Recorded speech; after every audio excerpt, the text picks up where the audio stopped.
நம்ம வாழ்க்கையில் சந்தோஷம் எவ்வளோ முக்கியம்னு நினச்சி பார்த்தீங்கன்னா அதை நம்ம தினசரி வாழ்க்கையோட அடிப்படைனே சொல்லலாம். ஆனால் அந்த சந்தோஷத்தை எப்படி கண்டுபிடிக்கிறது அப்படிங்கிறது தான் ரொம்ப கஷ்டம். அப்போல்லாம் 90s இருக்கவங்க தான் ரொம்ப வாழ்க்கையை அடித்து பிடிச்சி ஓடிக்கிட்டு இருப்பாங்க. பிஸியாகவே போய்கிட்டு இருக்கும், வேலை குடும்பம் குழந்தைங்கன்னு நிற்காமல் ஓடிக்கிட்டே இருப்பாங்க. ஆனால் இந்த டிஜிட்டல் வேர்ல்டில் அப்படி இல்லவே இல்லை. எல்கேஜி போகிற குழந்தையிலேருந்து வயசான தாத்தா வரைக்கும் எல்லாருமே ஏதோ ஒன்று தொலைச்ச மாதிரியே உட்காந்துட்டு இருப்பாங்க.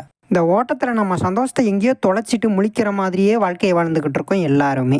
சம்டைம்ஸ் நம்மளே கேட்டுப்போம், எதுக்கு தான் இந்த வாழ்க்கை? சரியாக சொல்கிறான்ல. நம்மள நிறைய பேருக்கு சந்தோஷம்னா ஏதோ ஒரு பெரிய விஷயம், அது எப்போவாவது தான் நமக்கு வாழ்க்கையில் கிடைக்கும் அப்படின்னு நினச்சிக்கிட்டு இருப்போம். படிப்பை முடிச்சுட்டு நல்ல வேலை கிடைச்சா சந்தோஷம் வரும், இல்லைனா நல்ல சம்பளம் கிடச்சி வாழ்க்கையில் செட்டில் ஆகிட்டா சந்தோஷன்றது எப்பயுமே இருக்கும் அப்படின்னு நினைக்கிறது ஒரு பேசிக்கான மைண்ட் செட் தான். ஆனால் உண்மை என்னென்னா, சந்தோஷம் எந்த ஒரு வெளிப்புற பொருளாலேயோ இல்லை நிரந்தரமான ஒரு பொருளால் கிடைக்கும்னு நினைக்கிறது தான் தப்பு. சந்தோஷம் நம்ம மனசுக்குள்ளே தான் இருக்குது. அது நம்ம தினசரி வாழ்க்கையோட செயல்முறையில் இருக்குது. அதாவது நம்ம ஒவ்வொரு நாளும் எப்படி வாழ்கிறோம், என்ன செய்கிறோம் அப்படிங்கிறதுல தான் இருக்குது. நம்மளே சில பேர் என்ன சொல்லுவோம், ஃப்ரெண்ட்ஸோட ஜாலியாக இருந்தால் எனக்கு ரொம்ப சந்தோஷம், இல்லை சந்தோஷம் நல்லா சம்பாதிச்சா போதும்பா அதுதான் சந்தோஷம் அப்படிலாம் சொல்லுவேன் இல்லையா.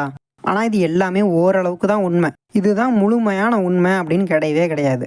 ஏன்னா சந்தோஷம் ஒவ்வொருத்தருக்கும் ஒவ்வொரு மாதிரி மாறுபடும். ஒவ்வொருத்தருக்கு ஃப்ரெண்ட்ஸோட ஊரை சுற்றினாவே சந்தோஷம் அப்படின்னு நினைக்கலாம். இன்னொருத்தருக்கு தனியாக ஒரு நல்ல புத்தகத்தை படிக்கிறதே எனக்கு சந்தோஷம் அப்படின்னு நினைக்கலாம். ஆனாலும் சில பொதுவான உண்மை இருக்க தான் செய்யும். அதை புரிஞ்சுக்கிட்டாலே நாம் சுயமாக சந்தோஷமாக இருக்க முடியும். உளவியல் நிபுணர்கள் பல வருஷங்களாக நம்ம மனசு எப்படி வேலை செய்யுது, அதில் என்ன பிரச்சனைகள் இருக்குன்னு ஆராய்ஞ்சு டென்ஷன், டிப்ரெஷன், கவலை இந்த மாதிரியான பிரச்சனைக்கெல்லாம் தீர்வு கண்டுபிடிச்சிருக்காங்க. ஆனால் நம்ம எப்படி சந்தோஷமாக இருக்கணும் அப்படின்ற கேள்விக்கு அவங்க ஆராய்ச்சி செய்யலை.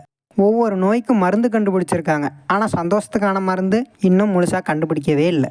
அதனால் நம்ம தான் சுயமாக நம்ம சந்தோஷத்தை கண்டுபிடிக்கணும். அதே சமயம் அதை தக்க வச்சுக்கவும் வழியை தெரிஞ்சுக்கிட்டு அதன்படி நடக்கிறது ரொம்ப முக்கியமான விஷயம். இந்த கேப்பை ஃபில் பண்ண தான் சைக்காலஜியில் பாசிட்டிவ் சைக்காலஜின்ற ஸ்பெசிஃபிக் ஃபீல்டு வந்துச்சு. நம்ம எப்படி மகிழ்ச்சியாக மாறலாம்னு தெளிவாக பார்க்கலாம். ஆனால் சந்தோஷத்தை பற்றின இன்ஃபர்மேஷனை தெரிஞ்சுக்கிறதுக்கு முன்னாடி சில முக்கியமான விஷயங்களை நம்ம புரிஞ்சுக்கணும். ஃபர்ஸ்ட், சந்தோஷம் மரபணு ரீதியாக வருதா?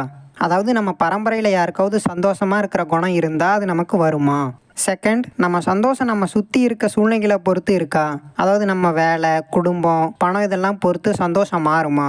தேர்ட், நம்ம மகிழ்ச்சியாக இருக்க கற்றுக்க முடியுமா? அதாவது சந்தோஷங்கிறது கற்றுக்கக்கூடிய ஒரு விஷயந்தானா? இந்த கேள்விக்கான பதிலை ஆராய்ச்சி என்ன சொல்லுதுன்னு பார்ப்போமா? ரிசர்ச்சர்ஸ் என்ன கண்டுபிடிச்சிருக்காங்கன்னா, வெளியே அதிகம் பேசுகிறவங்க, அதாவது எக்ஸ்ட்ராவர்ட்ஸ், அப்புறம் எப்பவும் நம்பிக்கையாக இருக்கவங்க, ஆப்டிமிஸ்டிக் பீப்புள், இவங்க பெரும்பாலும் சந்தோஷமாக இருக்காங்களாம். இதுக்கு காரணம் என்னென்னா, இந்த குணங்கள் ஓரளவுக்கு மரபணு ரீதியாக வரக்கூடியதுன்னு சொல்கிறாங்க. அதாவது பரம்பரையாக வரலாம் அப்படின்னு சொல்கிறாங்க.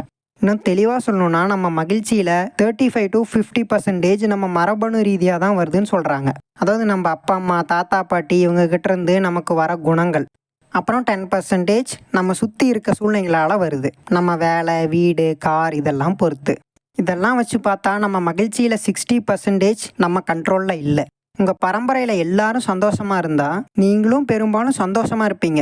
உங்கள் வாழ்க்கையில் பெரிய பிரச்சனைகள் இருக்காது. நீங்கள் சந்தோஷமாக இருக்க அதிக வாய்ப்பு இருக்குது. அதாவது இதன் மூலமாக சொல்ல வர்றது 60% நம்ம ஜென்ரேஷனை பொறுத்து அமையுதுன்றது. ஆனால் மீதி 40% நம்ம கண்ட்ரோலில் இருக்குது, நம்ம தனிப்பட்ட முடிவுகளில் இருக்குது. அதுதான் ரொம்ப முக்கியம். இந்த வீடியோவில் அந்த 40% எப்படி சில டெக்னிக்ஸை வச்சு அடையலான்னு பார்ப்போம். Stop thinking about happiness. மகிழ்ச்சியை பற்றி சிந்திக்கிறத ஃபஸ்ட்டு நிறுத்துங்க.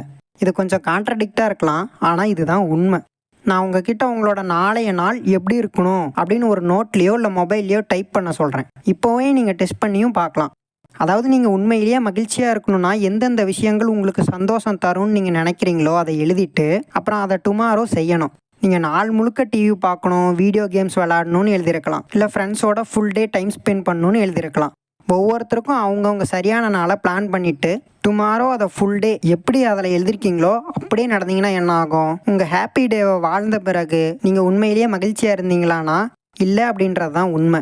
எஸ்டர்டே உங்கள் வாழ்க்கையோட ஹாப்பியஸ்ட் டேவா அப்படின்னு அடுத்த நாள் உங்ககிட்ட வந்து நான் கேட்டால் நீங்கள் ஆமாம் தானே, எனக்கு பிடிச்ச மாதிரி தானே இருந்தேன் அப்படின்னு சொல்லுவீங்க. பட் இல்லை. ஏன் தெரியுமா? நாள் முழுக்க உட்காந்து நாவல் படிச்சிருந்தீங்கன்னா ஈவினிங்கில் தலைவலி வந்திருக்கும். பகல் முழுக்க கிரிக்கெட் விளையாடினவங்க ஈவினிங்கில் சோம்பேறித்தனமாகவும் டயர்டாகவும் ஃபீல் பண்ண ஆரம்பிச்சிருப்பீங்க. இந்த மாதிரி அவங்கவுங்களுக்கு பிடிச்ச வேலைகளை செஞ்சுட்டு டே எண்டில் டயர்டாகவும் எனர்ஜி லோவாகவும் சேடாகவும் ஃபீல் பண்ணிகிட்டு இருப்பீங்க. இதிலிருந்து என்ன தெரியுதுன்னா, நீங்கள் மகிழ்ச்சியாக இருக்கணும் அப்படின்னு ரொம்ப முயற்சி பண்ணும்போது உண்மையிலேயே மகிழ்ச்சியாக இருக்க முடியாது. இது எப்படி இருக்குன்னா, ஒருத்தரோட தலையில் துப்பாக்கியை வச்சுக்கிட்டு சிரி இல்லைன்னா சுற்றுவேன்னு சொல்கிற மாதிரி இருக்கும். இப்படி ஒரு ப்ரெஷர் சுச்சுவேஷனில் யாராலையும் சந்தோஷமாக இருக்க முடியாது.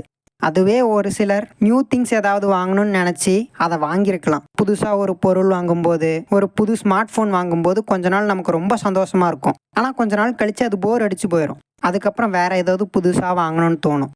வாழ்க்கையில் கஷ்டமான விஷயம் நடந்தாலோ இல்லை வேறு ஏதாவது பெரிய பிரச்சனை வந்தாலோ ஆரம்பத்தில் ரொம்ப கஷ்டமாக இருக்கும். ஆனால் கொஞ்ச நாள் கழித்து அதை நம்ம கடந்து வந்துடுவோம். அதாவது நம்ம மகிழ்ச்சி ஒரு பேலன்ஸ் ஸ்டேட்டில் இருக்குன்னு சொல்கிறேன். எக்ஸாம்பிளுக்கு நீங்கள் சாதாரணமாக 1 to 10 வரைக்கும் இருக்க ஒரு ஸ்கேலில் 5th பிளேஸில் சந்தோஷமாக இருக்கீங்கன்னு வச்சுக்கோங்க. உங்களுக்கு பிடிச்ச ஒரு பொண்ணையோ இல்லை பையனையோ கல்யாணம் பண்ணிக்கிட்டா உங்கள் சந்தோஷம் 9 இல்லை 10 வரைக்கும் கூட போகலாம். ஆனால் அடுத்த 2 வருஷத்தில் அது திரும்ப 0.5க்கு வந்துடும். அதே மாதிரி உங்களுக்கு ஏதாவது ஒரு கஷ்டம் வந்தால் உங்கள் சந்தோஷத்தோட பாயிண்ட் 2 or 1 அதுக்கு கூட வந்துடலாம். ஆனால் கொஞ்ச நாள் கழித்து அது திரும்ப 0.5க்கு வந்துடும். இதை பற்றி ஃபுல்லாக எனர்ஜி அண்ட் மோட்டிவேஷன் சீக்ரெட் ஸ்விட்சில் பேசியிருப்போம். அதனால தான் எந்த ஒரு நபர் இல்லை எந்த ஒரு விஷயத்தையும் நம்பி ஓடக்கூடாதுன்னு சொல்கிறாங்க. அவங்க நம்ம பிரச்சனைகளை தீர்க்கலாம், ஆனால் நிரந்தர சந்தோஷம் தர முடியாது. அதிகமாக பாராட்டினா கூட நம்ம சந்தோஷமாக இருக்க முடியாது. சம்டைம்ஸ் அதிக பாராட்டு கூட நமக்கு ஒரு மாதிரி அழுத்தத்தை கொடுக்கும். ஒரு முறை யாராவது நம்மளை அவமானப்படுத்திட்டா அதை சரி பண்ண 5-6 முறை நல்லது செய்யுங்க. அதாவது ஒரு நெகட்டிவ் எக்ஸ்பீரியன்ஸை சரி பண்ணுறதுக்கு நிறைய பாசிட்டிவ் எக்ஸ்பீரியன்ஸ் வேணும். அதிகமாக சந்தோஷத்தையும் கவலையும் ஒரு சேர சந்திக்கும் போது நம்ம மனசு அதிகமாக பேட் எக்ஸ்பீரியன்ஸையே நினச்சிக்கிட்டு இருக்கோம். அதால் இன்னா செய்தாரை ஒருத்தல் அவர் நான 5-6 நன்னயம் செய்துவிடல்.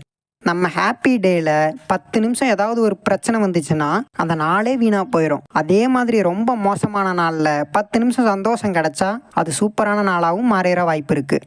ஹாப்பினஸ் நம்ம கையிலேயே இருக்குது. அதை நமக்கு நாமளே ஏற்படுத்திக்கவும் முடியும். பாசிட்டிவ் மைண்ட் செட்டோட வாழ்ந்தால் நம்ம வாழ்க்கை மகிழ்ச்சியோடு மலர்றதுக்கு வாய்ப்புகள் அதிகமாக இருக்குது. உங்கள் வாழ்க்கை பயணத்தில் நம்பிக்கையாக இருங்க. இதோட இந்த வீடியோவை முடிச்சிடுறேன்.